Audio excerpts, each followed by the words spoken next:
तो hello good morning friends, मेरा नाम योगेंद्र प्रसाद है और मैं आज पुस्तक पढ़ रहा हूँ बड़ी सोच का बड़ा जादू, जिसमें बताता है सफलता के गुर सीखें, बड़ा सोचें और वो सब पाएँ जिसकी आपको हमेशा चाह थी।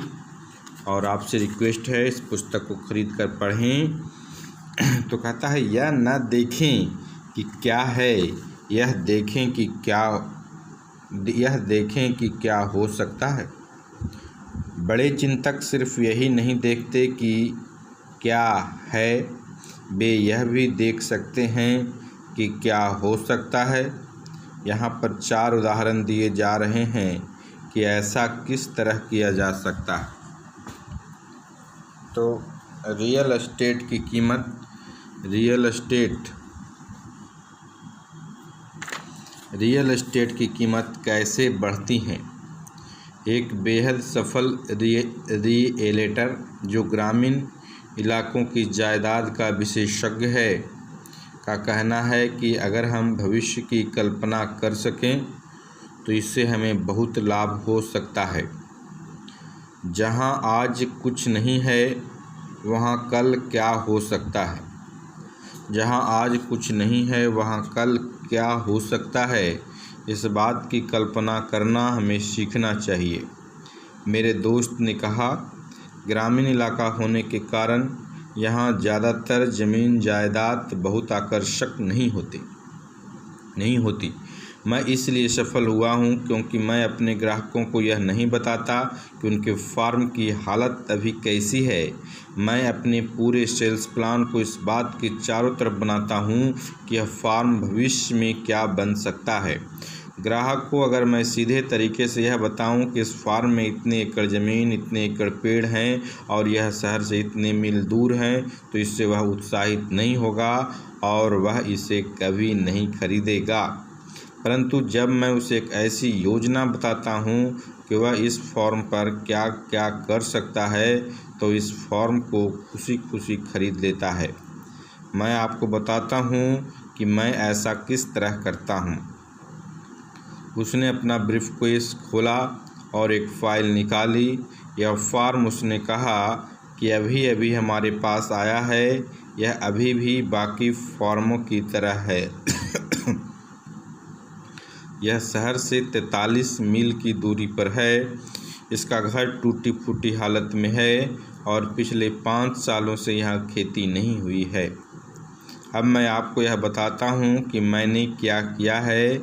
मैंने इस जगह का पूरा अध्ययन करने के लिए पिछले सप्ताह यहाँ 2 दिन गुजारे। मैंने इस पूरी जगह के कई चक्कर लगाए।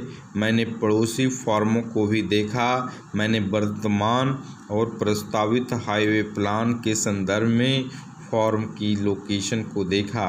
मैंने खुद से पूछा, यह फार्म किस बड़े काम के लिए उपयुक्त है।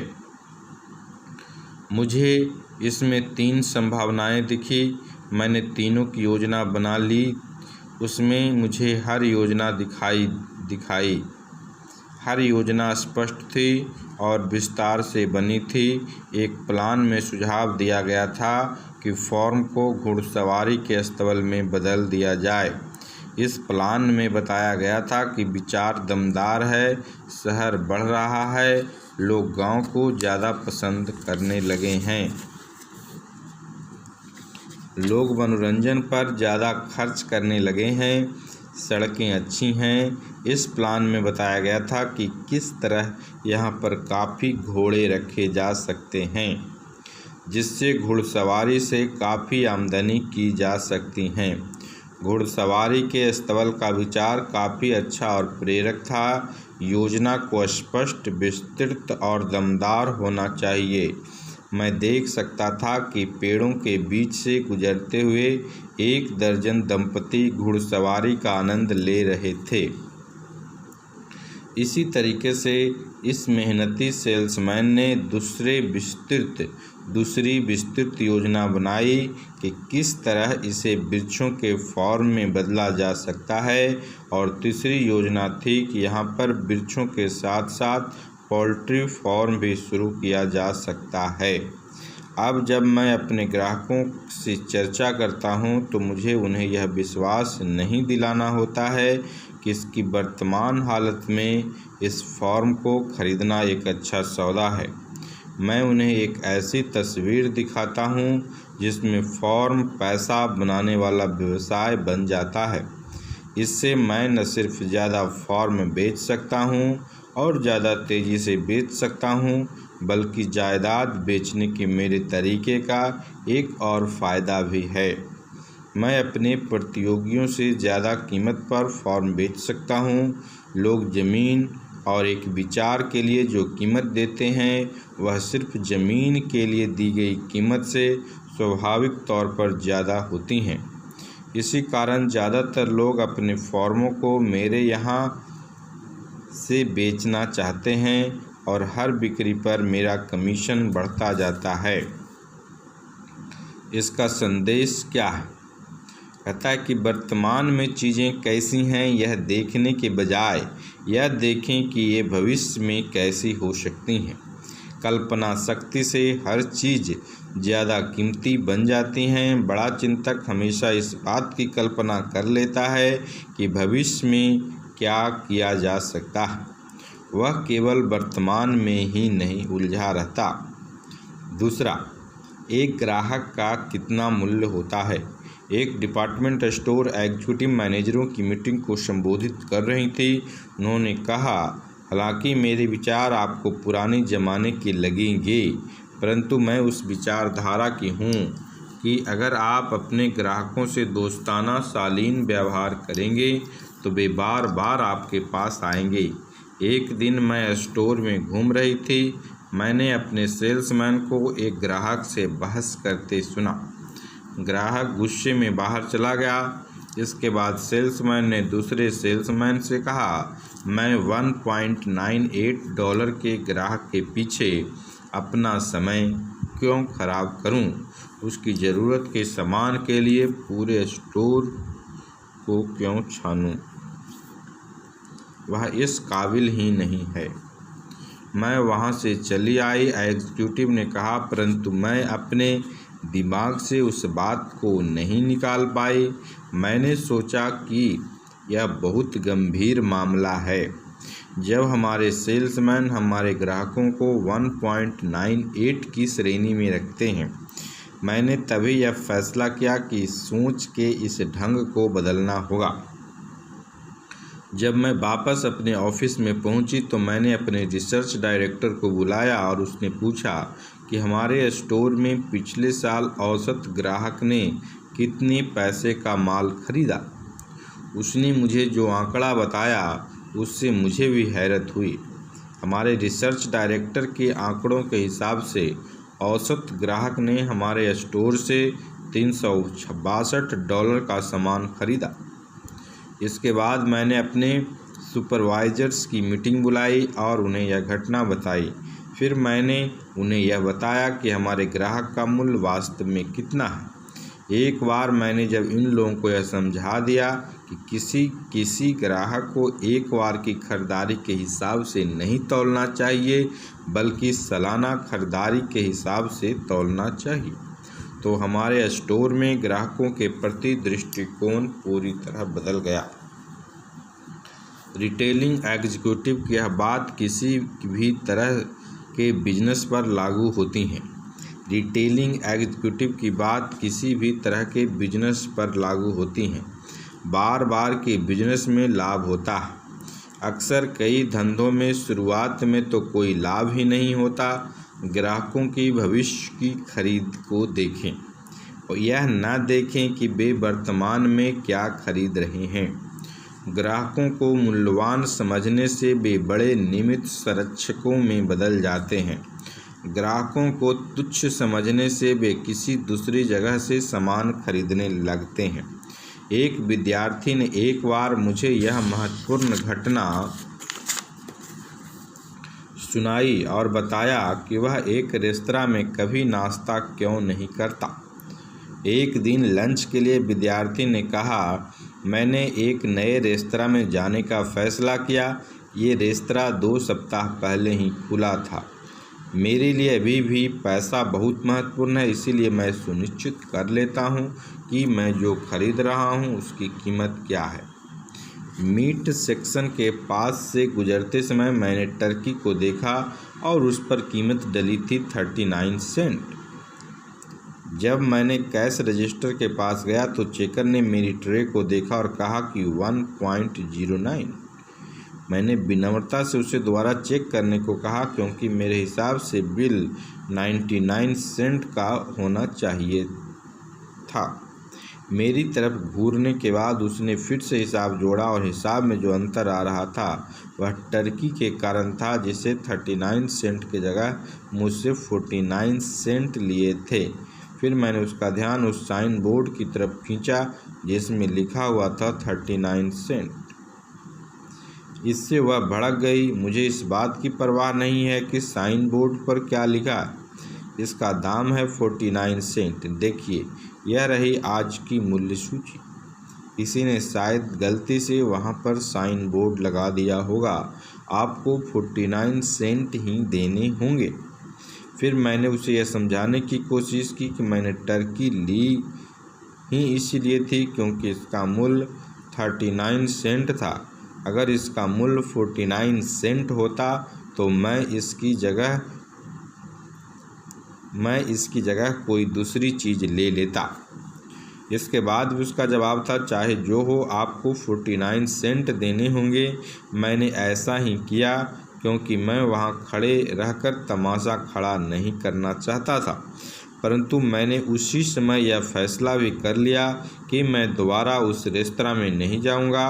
हर साल लंच पर $250 खर्च करता हूँ और यह बात तो पक्की है कि मैं उस रेस्तरां में एक पाई भी खर्च नहीं करूँगा।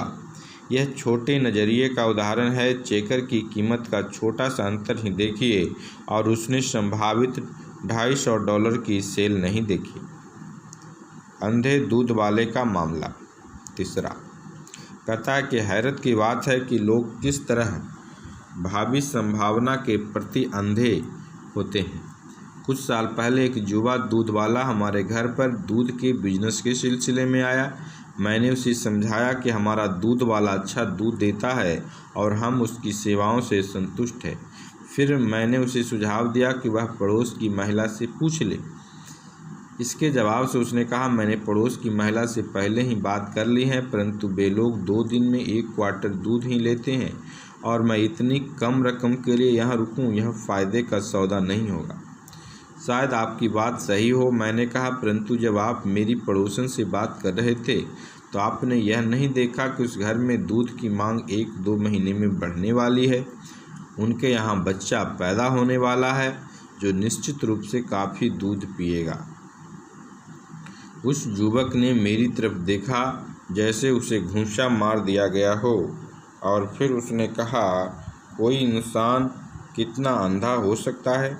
कभी जो परिवार जो 2 दिन में 1 क्वार्टर दूध खरीदता है, आज वही परिवार 2 दिन में 7 क्वार्टर दूध खरीदता है, परंतु वह दूध वाला भविष्यदर्शी नहीं था। उस छोटे बच्चे के अब 2 छोटे भाई और 1 छोटी बहन और हो चुके हैं। मुझे जानकारी मिली कि उनके यहाँ एक और बच्चा पैदा होने वाला है। हम कितने अंधे हो सकते हैं, इसीलिए यह देखें कि क्या हो सकता है। सिर्फ यही न देखें कि क्या है। जो स्कूल टीचर जिम्मी के सिर्फ वर्तमान व्यवहार के बारे में सोचेगा, वह वही सोचेगा कि जिम्मी बदतमीज, पिछड़ा और गंवार है। परंतु अगर टीचर ऐसा सोचेगा तो इससे जिम्मी का विकास नहीं हो पाएगा। परंतु जो टीचर जिम्मी की संभावनाओं को देख सकेगा, वही उसका विकास कर पाएगा। ज़्यादातर लोग स्किड रो से गुजरते समय केवल हारे हुए शराबियों को देख पाते हैं, परंतु कुछ निष्ठावान लोग स्किड रो से गुजरते समय एक सुधरे हुए नागरिक की संभावना को भी देख सकते हैं। और चूंकि वे भविष्य की संभावना को देख पाते हैं, इसीलिए वे यहाँ पर एक सफल सुधार कार्यक्रम शुरू कर पाते हैं। कौन सी चीज़ आपका मूल्य तय करती हैं? कुछ सप्ताह पहले एक प्रशिक्षण सत्र के बाद एक युवक मुझसे मिलने आया और उसने मुझसे कहा कि वह मेरे साथ कुछ मिनट बात करना चाहता। मैं इस युवक को जानता हूँ। उसकी उम्र भी 26 साल है और यह बहुत ही गरीब घर से आया था। इसके अलावा मैं यह भी जानता था कि इसके शुरुआती वयस्क जीवन में इस पर मुसीबतों का पहाड़ टूटा था। मैं यह भी जानता था कि वह ठोस भविष्य के लिए खुद को तैयार करने का सच्चा प्रयास कर रहा था। कॉफ़ी पीते हुए हमने उसकी तकनीकी समस्या का हल ढूंढ लिया और फिर हमारा चर्चा इस तरफ मुड़ गई कि किस तरह गरीब लोग भविष्य के प्रति आशावादी नज़रिया रख सकते हैं। उसकी बातों ने इस सवाल का सीधा और बढ़िया जवाब दे दिया। मेरे पास बैंक में $200 है। क्लर्क की मेरी नौकरी में तनख्वाह ज़्यादा नहीं है और न ही यह कोई जिम्मेदारी वाली नौकरी है। मेरी कार 4 साल पुरानी है और मैं अपनी पत्नी के साथ दूसरी मंजिल के एक छोटे से अपार्टमेंट में रहता हूँ।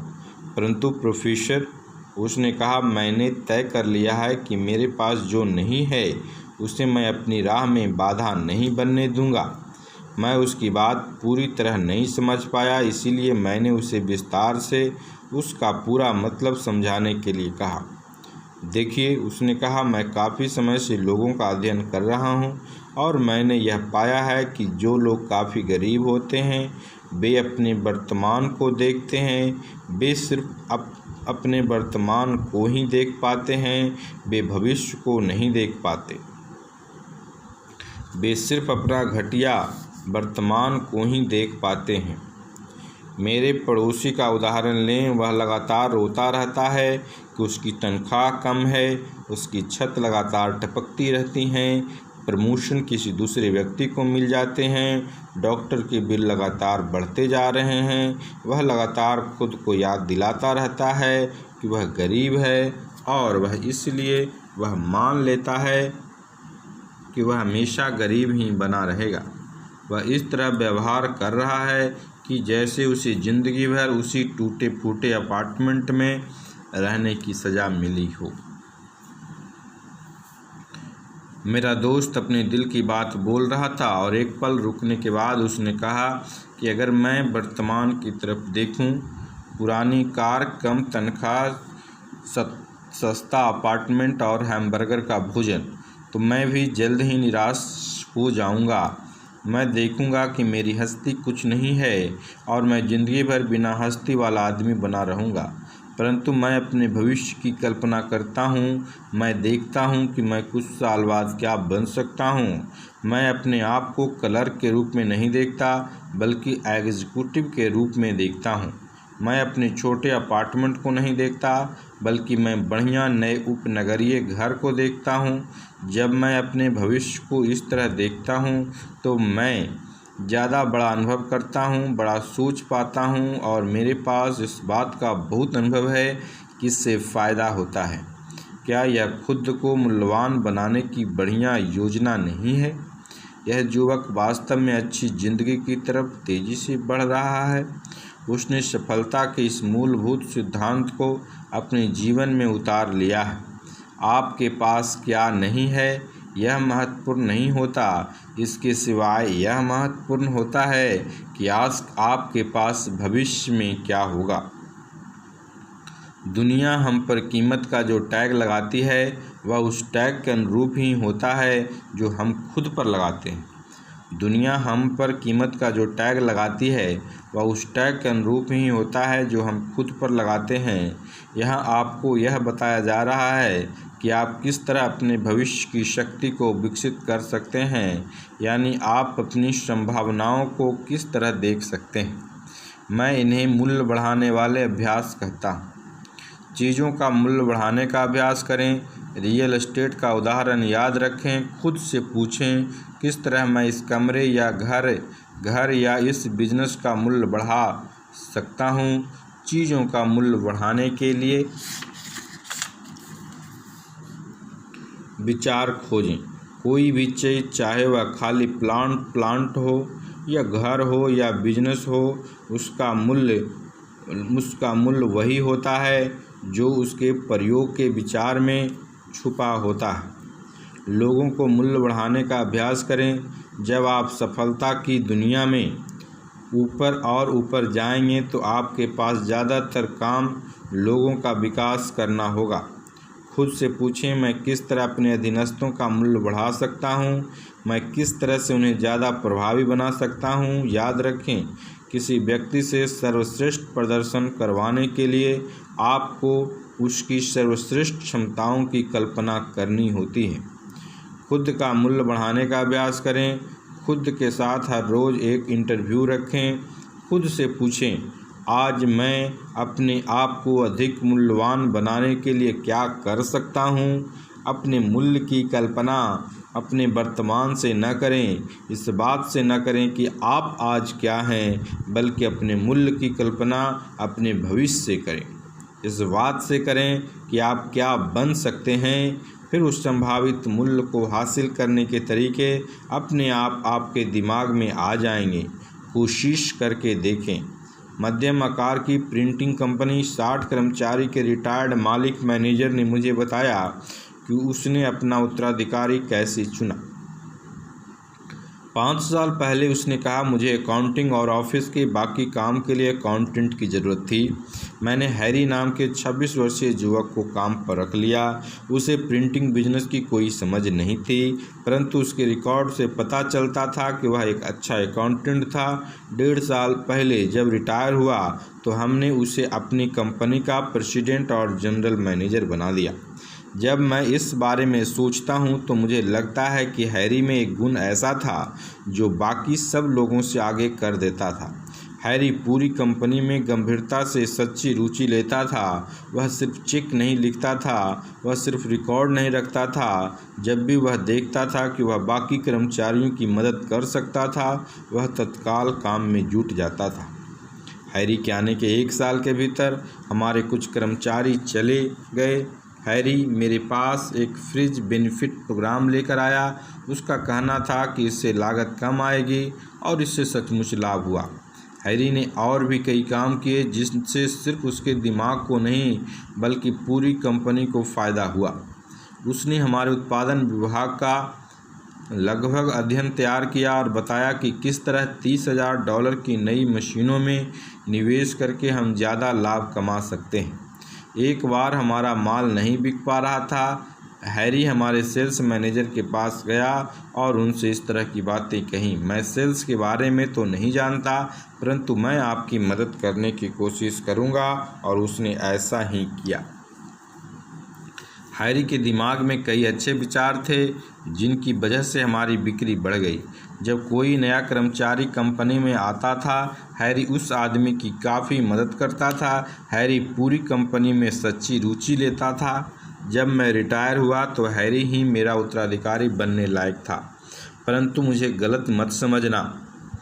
मेरे दोस्त ने कहा, हैरी ने उत्तराधिकारी बनने के लिए कोई कोशिश नहीं की।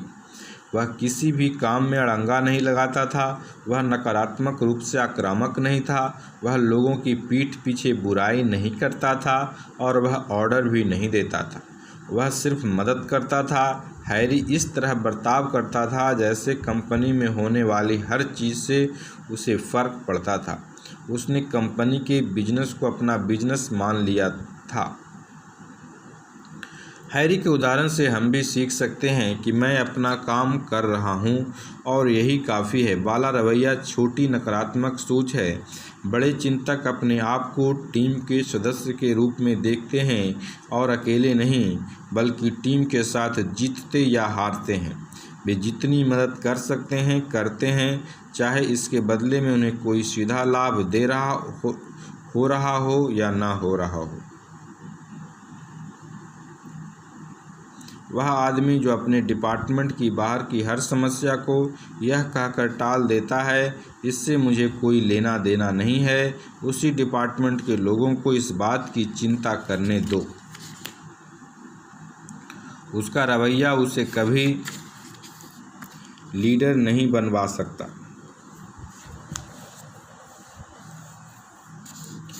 इसका अभ्यास करें।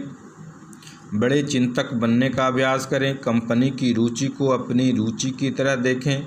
बड़ी कंपनियों में काम करने वाले बहुत कम लोग अपनी कंपनी में सच्ची निस्वार्थ रुचि लेते हैं, परंतु बहुत कम लोग ही बड़े चिंतक बनने के काबिल होते हैं और इन्हीं थोड़े से लोगों को ज़्यादा जिम्मेदारी, ज़्यादा तनख्वाह वाली नौकरियां दी जाती हैं। बहुत से लोग अपनी उपलब्धि की राह में छोटी, घटिया, महत्वहीन चीज़ों को बाधा बना लेते हैं। हम इन 4 उदाहरणों को देखें।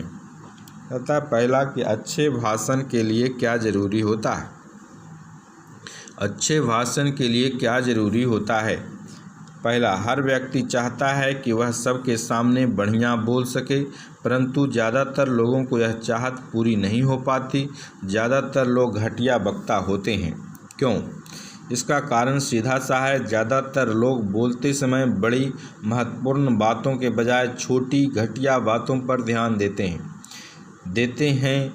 चर्चा की तैयारी करते समय ज़्यादातर लोग खुद को मानसिक निर्देश देते रहते हैं। मुझे सीधे खड़े रहना चाहिए, इधर उधर नहीं हिलना है और अपने हाथों का प्रयोग नहीं करना। जनता को यह पता न चलने दें कि आप नोट्स की मदद ले रहे हैं। याद रखें, ग्रामर की गलती न होने दें। इस बात का ध्यान रखें कि आपकी टाई सीधी रहे। जोर से बोलें पर ज़्यादा जोर से नहीं, इत्यादि। अब जब वक्ता बोलने के लिए खड़ा होता है तो क्या होता है? वह डरा हुआ होता है, क्योंकि उसने अपने दिमाग में एक सूची बना ली है कि उसे क्या चीज़ें नहीं करनी चाहिए। क्या मैंने कोई गलती कर दी? संक्षेप में, वह फ्लॉप हो जाता है। वह इसलिए फ्लॉप होता है क्योंकि उसने एक अच्छे वक्ता के छोटे, घटिया, तुलनात्मक रूप से महत्वहीन गुणों पर ध्यान केंद्रित किया है और अच्छे वक्ता के बड़े गुणों पर ध्यान केंद्रित नहीं किया। जिस बारे में आप बोलने जा रहे हैं उसका ज्ञान और दूसरे लोगों को बताने की उत्कट इच्छा। अच्छे वक्ता का असली इम्तिहान इस बात में नहीं होता कि वह सीधा खड़ा होता है या नहीं, वह ग्रामर में गलतियां करता है या नहीं, बल्कि इस बात में होता है कि वह जनता तक अपनी बात अच्छी तरह से पहुंचा पाता है या नहीं। हमारे ज़्यादातर चोटी के वक्ताओं में कई सारे दोष होते हैं। कईयों की तो आवाज़ ही खराब है। अमेरिका के बहुत से प्रसिद्ध वक्ताओं को अगर भाषण देने की परीक्षा में बैठाया जाए तो क्या करना चाहिए और क्या नहीं करना चाहिए, तो उसमें से तो कई तो फेल हो जाएंगे। परंतु इन सभी सफल सार्वजनिक वक्ताओं में से एक बात पाई जाती है कि उनके पास कहने को कुछ होता है और उनमें दूसरे लोगों को अपनी बात बताने की प्रबल इच्छा होती है। छोटी छोटी बातों पर ध्यान देकर जनता में सफलता से बोलने की कला को प्रभावित न होने दें। दूसरा, झगड़े की वजह क्या होती है। कभी आपने खुद से यह सवाल किया कि आखिर झगड़े की वजह क्या होती हैं? 99% मामलों में झगड़े छोटी छोटी महत्वहीन बातों से शुरू होती हैं। जैसे जॉन थोड़ा थका हुआ तनाव में घर लौटता है, डिनर में उसे मज़ा नहीं आता और वह शिकायत करने लगता है। उसकी पत्नी जॉन को दिन भी अच्छा नहीं गुजरा, इसीलिए वह आत्मरक्षा में कह देती हैं, इस बजट में मैं इससे अच्छा खाना कैसे बनाऊं? या अगर हमारे पास बाकी सबकी तरह नया गैस स्टोव हो तो मैं इससे बेहतर खाना पका सकती हूँ। इससे जॉन का गर्व आहत हो जाता है। वह बदले में जॉन पर हमला कर देता है। देखो जॉन, सवाल पैसे की कमी का नहीं है, सवाल इस बात का है कि तुम्हें घर चलाना आता ही नहीं है। और फिर लड़ाई शुरू हो जाती है। जब तक शांति स्थापित होती है तब तक दोनों ही पक्ष एक दूसरे पर तरह तरह के आरोप लगा चुके होते हैं। एक दूसरे के माँ बाप, सेक्स, पैसे, शादी से पहले के वादे, शादी के बाद के वादे और इसी तरह के दूसरे मामलों को बीच में लाया जाता है। दोनों ही दल युद्ध में तनावग्रस्त और नर्वस होते हैं। दोनों के मतभेद पूरी तरह नहीं सुलझ पाते और दोनों को ही अपनी अगली लड़ाई में इस्तेमाल करने के लिए नए हथियार मिल जाते हैं। छोटी छोटी चीज़ों की वजह से, छोटी चिंतन की वजह से ज़्यादातर झगड़े होते हैं। इसीलिए झगड़ों से अगर आप बचना चाहते हैं तो आपको छोटे चिंतन से बचना होगा। यहाँ एक आजमाई हुई तकनीक बताई जा रही है। एक मिनट।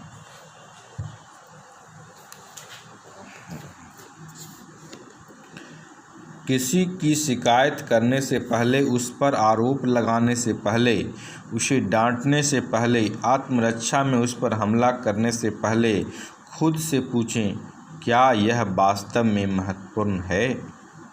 क्या यह वास्तव में महत्वपूर्ण है? ज़्यादातर मामला महत्वपूर्ण होता ही नहीं है और आप झगड़े से बच जाते हैं। खुद से पूछें, क्या यह सचमुच महत्वपूर्ण है कि उसकी सिगरेट की राख बिखर गई, या उसने अपने टूथपेस्ट का ढक्कन नहीं लगाया, या वह शाम को देर से घर लौटा? क्या यह सचमुच महत्वपूर्ण है कि उसने थोड़ा सा पैसा उड़ा दिया, या उसने कुछ ऐसी लोगों को घर पर बुलवा लिया जिन्हें मैं पसंद नहीं करता? जब आप नकारात्मक क्रिया करने वाले हैं तो खुद से पूछें, क्या यह सचमुच महत्वपूर्ण है? इस सवाल में जादू है और यह आपके घर का माहौल सुधार सकता है। यह ऑफिस में भी काम करता है। जब आपके सामने वाला ड्राइवर आपके सामने कट मारता है तो यह ट्रैफिक में भी काम करता है। यह जिंदगी की किसी भी ऐसी परिस्थिति में काम करता है जिसमें झगड़े का अंदेशा हो।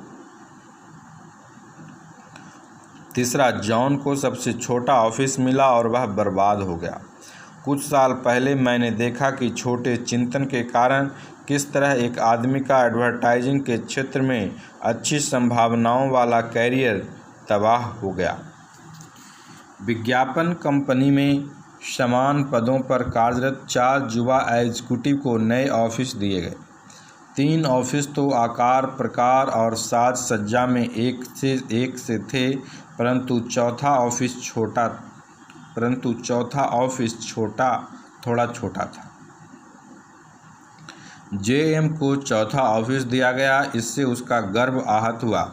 जेएम को चौथा ऑफिस दिया गया, इससे उसका गर्व आहत हुआ।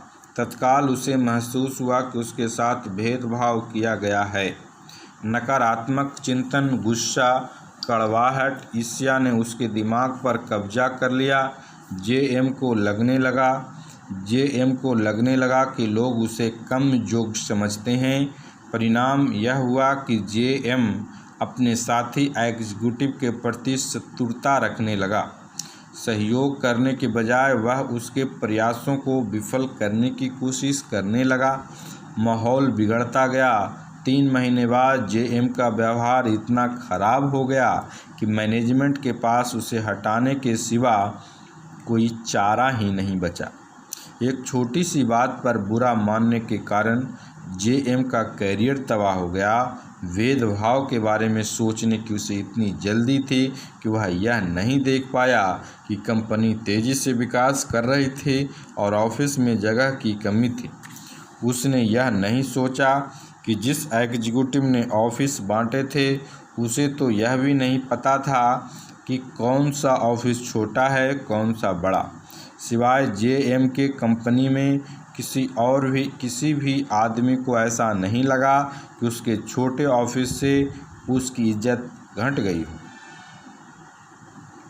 महत्वहीन बातों पर छोटी सोच से आप आहत हो सकते हैं, जैसे आपका नाम डिपार्टमेंट की सूची में सबसे आखिर में लिख दिया जाए, या आपको ऑफिस के किसी भी मेमो की चौथी कार्बन दी जाए। यह बड़ा सोचें और इन छोटी छोटी बातों का बुरा मानना छोड़ दें। हकलाने के बावजूद सफलता पाई जा सकती है। एक सेल्स एग्जीक्यूटिव ने मुझे बताया कि अगर सेल्समैन में दूसरे गुण हों तो सेल्समैनशिप में हकलाने के बावजूद सफलता पाई जा सकती है। मेरा एक दोस्त भी सेल्स एग्जीक्यूटिव है और वह वह मजाकिया स्वभाव का है। कुछ महीने पहले मेरे इस मजाकिया दोस्त के पास एक युवक आया। उसे सेल्समैन की नौकरी मांगी। इस युवक को हकलाने की आदत थी और मेरे दोस्त ने फैसला किया कि वह मेरे साथ मजाक कर सकता है। इसीलिए मेरे दोस्त ने इस हकलाने वाले उम्मीदवार से कहा कि उसे तो सेल्समैन की ज़रूरत नहीं है, परंतु उसके एक दोस्त यानी कि मुझे को एक सेल्समैन की ज़रूरत है। फिर उसने मुझे फ़ोन किया और मुझसे उस युवक की इतनी तारीफ़ कर दी कि मुझे कहना ही पड़ा कि उसे अभी मेरे पास भेज दो। 30 मिनट बाद वह युवक मेरे सामने खड़ा था। उसके 3 शब्द बोलने से पहले ही मैं समझ गया कि मेरे दोस्त ने उसे मेरे पास क्यों भेजा था। मैं जय जय जय जयकार। उसने कहा, मिस्टर एक्स ने मुझे आपके पास नौकरी के लिए भेजा है। हर शब्द बोलने के लिए उसे संघर्ष करना पड़ रहा था। मैंने खुद से सोचा, यह आदमी $1 के नोट को वॉल स्ट्रीट में 90 सेंट में भी नहीं बेच पाएगा। मुझे अपने दोस्त पर गुस्सा आया, परंतु मुझे उस युवक से सच्ची हमदर्दी भी थी। इसीलिए मैंने सोचा कि कम से कम उससे कुछ विनम्र प्रश्न तो पूछ लिए जाएं, ताकि मैं कोई अच्छा सा बहाना बना सकूं कि मैं उसे काम पर क्यों नहीं रख सकता। चर्चा के दौरान मैंने पाया कि यह आदमी काम का था, क्योंकि उसमें बुद्धि थी, उसमें आत्मविश्वास था, परंतु इसके बावजूद मैं इस तथ्य को नहीं पचा पाया कि वह हकलाता था। आखिरकार मैंने उससे इंटरव्यू का आखिरी सवाल करने का फैसला किया कि आपने यह कैसे सोचा कि आप इस जॉब में सफल हो पाएंगे। उसने जवाब दिया कि मैं तेज़ी से सीख सकता हूँ, मैं लोगों को पसंद करता हूँ, मैं सोचता हूँ कि आपकी कंपनी अच्छी है और मैं पैसे कमाना चाहता हूँ। अभी मेरे साथ हकलाने की समस्या है, परंतु इससे मुझे कोई परेशानी नहीं है। इसीलिए मुझे नहीं लगता कि इससे किसी और को भी परेशानी होगी। उसके जवाब ने मुझे बता दिया कि उसके पास सेल्समैन बनने की सचमुच महत्वपूर्ण योग्यता थी। मैंने तत्काल उसे मौका देने का फैसला कर लिया और आपको यह जानकर हैरत होगी कि वह एक सफल सेल्समैन बन चुका है। तो अगर बाकी बड़ी योग्यताएं हों तो बोलने वाले व्यवसाय में हकलाने की आदत भी आपकी सफलता की राह में बाधा नहीं बन सकती है। इन 3 उपायों का अभ्यास करें ताकि आप छोटी छोटी बातों के बारे में सकारात्मक रूप से सोच सकें। अपनी नज़र बड़े लक्ष्य पर लगाए रखें। कई बार हम उस सेल्समैन की तरह होते हैं जो सामान बेचने में असफल रहने के बाद अपने मैनेजर को बताता है, परंतु मैंने ग्राहक के सामने साबित कर दिया कि वह गलती पर था। बेचने में बड़ा लक्ष्य सामान बेचना होता है, बहस में जीतना नहीं होता। शादी में बड़ा लक्ष्य सुख शांति होता है, बहस में जीतना नहीं होता। यह कहना नहीं होता, मैं तुम्हें यह बात पहले ही बता सकता था। कर्मचारियों के साथ काम करते समय बड़ा लक्ष्य उनकी पूरी क्षमता का उपयोग करना होता है। छोटी छोटी गलतियों पर उन्हें नीचा दिखाना नहीं होता।